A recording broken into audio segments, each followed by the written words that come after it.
Salut à tous, on se retrouve sur Software pour une nouvelle vidéo sur un contrôle.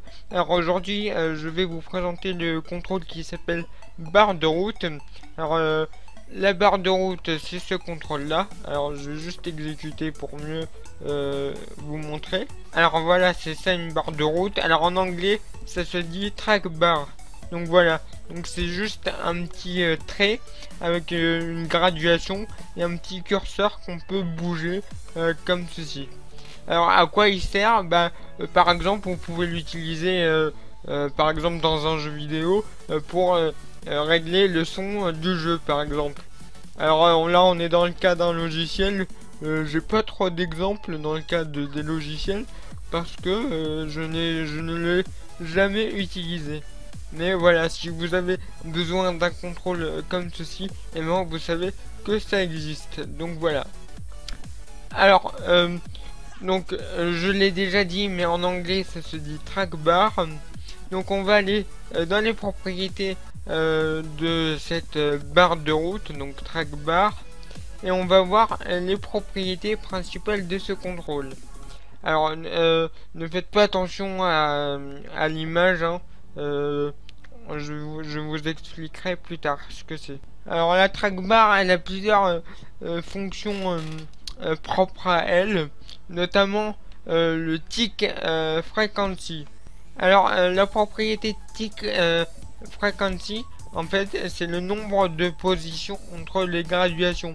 Alors vous voyez peut-être ou peut-être pas qu'il y a des petites graduations ici, et donc la propriété tick frequency, en fait c'est le nombre de nombres de valeurs qu'il y a entre chaque tiret, chaque graduation. Donc si vous mettez à 1 en fait, ça veut dire que chaque graduation va valoir 1 en fait. Et si je mets 2, en fait entre chaque graduation il y a 1 au milieu. Donc voilà, donc je sais pas si vous avez compris ou pas, mais voilà. Nous avons aussi le tick style. Alors le tick style c'est il indique l'emplacement ou la graduation qui s'affiche sur la trackbar. Alors en fait la graduation vous pouvez le mettre soit en haut, soit en bas, soit en haut et en bas. Donc exemple, donc là elle est en bas, donc c'est la propriété, elle est à la valeur bottom right. Si je mets top left, et ben la graduation elle va être en haut.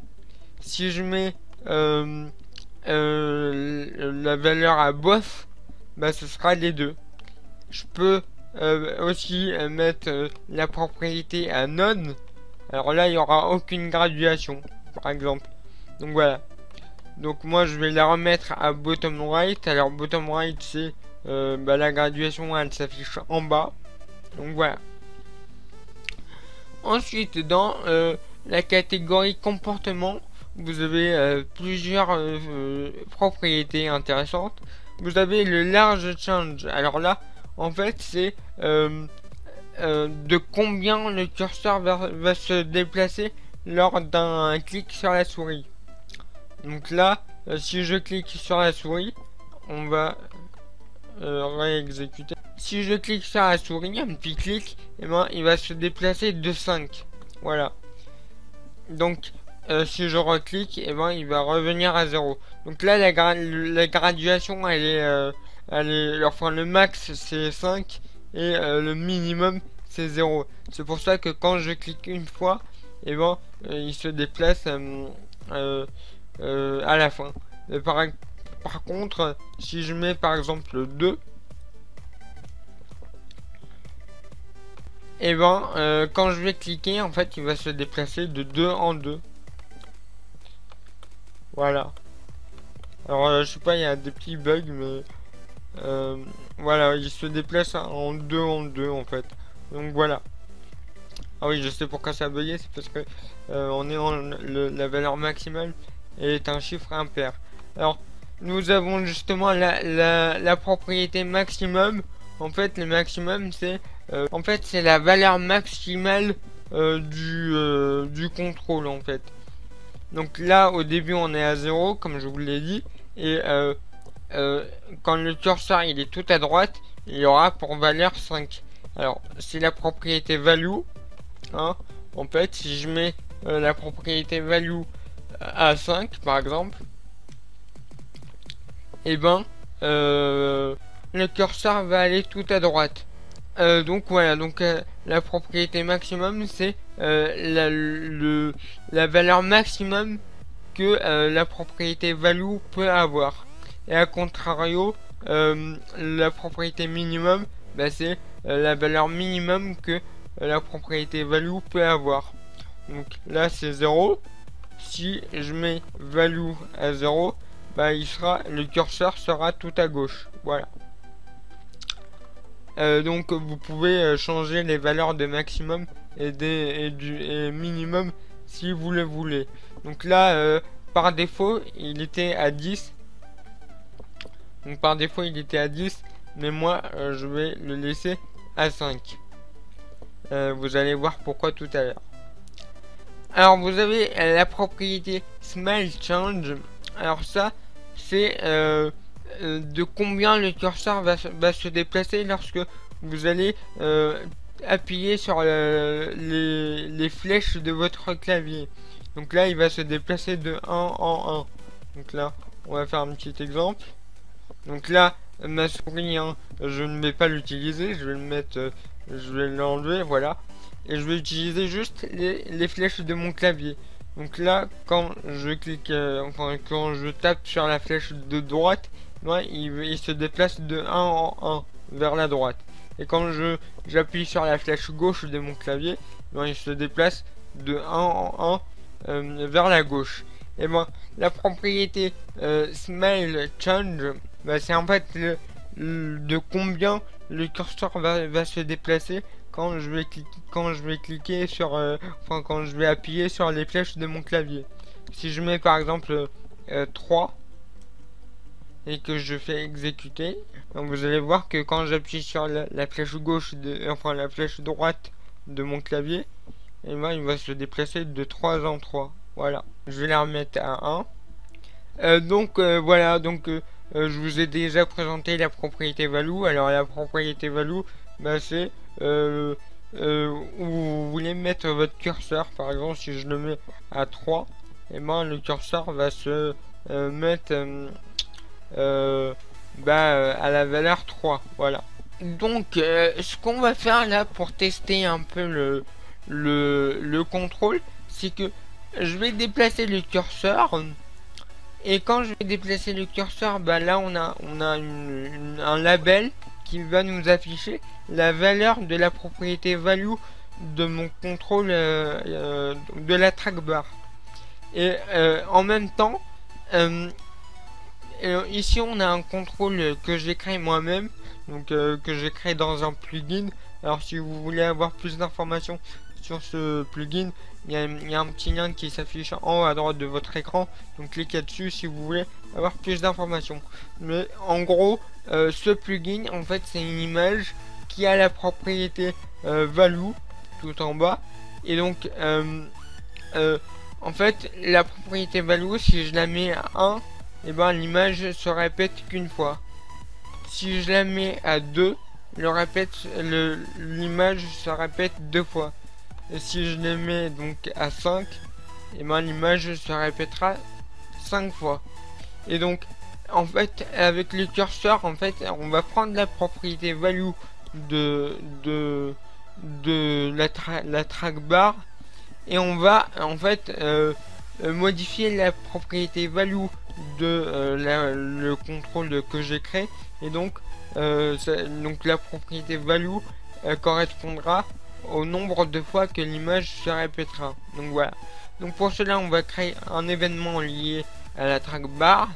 Alors la propriété qui va se déclencher lorsqu'on déplace le curseur s'appelle alors attendez parce que j'ai oublié, je vais la retrouver. Voilà, elle s'appelle scroll. Donc voilà. Donc cette propriété se déclenche quand on déplace le curseur. Donc qu'est-ce qu'on va faire?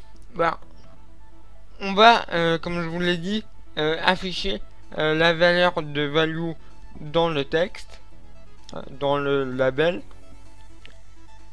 Donc modifier une propriété d'un contrôle. On sélectionne notre label qui s'appelle lbValue. On va changer la propriété texte. Et on va mettre value, valeur en français, 2 points. Et on va aller chercher la propriété value de notre trackbar. Donc hop. Elle est tout en bas normalement. Voilà, trackbar. Et on va chercher la propriété value. Voilà. Alors je vais copier juste ça pour aller plus vite tout à l'heure. Alors là en fait on va afficher value et la valeur de la propriété value de ma trackbar. Voilà. Donc on va faire OK. Et maintenant donc on va changer aussi la propriété value de mon contrôle que j'ai créé. Donc modifier la propriété d'un contrôle. Voilà, ce contrôle il s'appelle custom progress bar. On va changer la propriété value. À ne pas confondre, hein. Les deux contrôles ils ont la propriété value, mais il y a aucun point commun entre les deux, hein. Et c'est des choses tout à fait différentes. Et là je vais coller ça ici, voilà. Et donc on va exécuter. Et donc alors là je vais faire bouger le curseur. Donc là ma trackbar elle est à 0, donc il n'y a aucune image. Si je mets ma trackbar à 1, et ben l'image se répète une fois. Si je le mets à 2, oups, je vais utiliser les flèches de mon clavier. Voilà. Si je le mets à 2, bah, l'image se répète 2 fois. Si je le mets à 3, bah, l'image se répète 3 fois, etc., etc. Donc voilà. Donc, je peux faire ça dans les deux sens. Donc voilà ce que ça peut donner. Donc voilà. Donc il peut servir à plusieurs choses. Là j'ai pas trop d'exemples à part dans un jeu vidéo pour régler le son, enfin le volume de votre jeu. Après c'est vrai que moi je l'utilise, je l'ai jamais utilisé dans mes logiciels, mais il peut être utile dans certains cas. Alors j'ai oublié de vous montrer une dernière propriété, c'est orientation. Alors orientation, là par défaut c'est horizontal, mais si je la mets à vertical, et ben en fait ça met le contrôle à la verticale, comme ceci. Voilà. Donc voilà pour ce contrôle. Donc si vous avez aimé la vidéo, n'hésitez pas à lâcher un petit pouce en l'air, à partager la vidéo, ça me ferait extrêmement plaisir, à vous abonner si vous m'appréciez tout simplement. Et sur ce, je vous dis merci à vous et à la prochaine fois. Allez, ciao.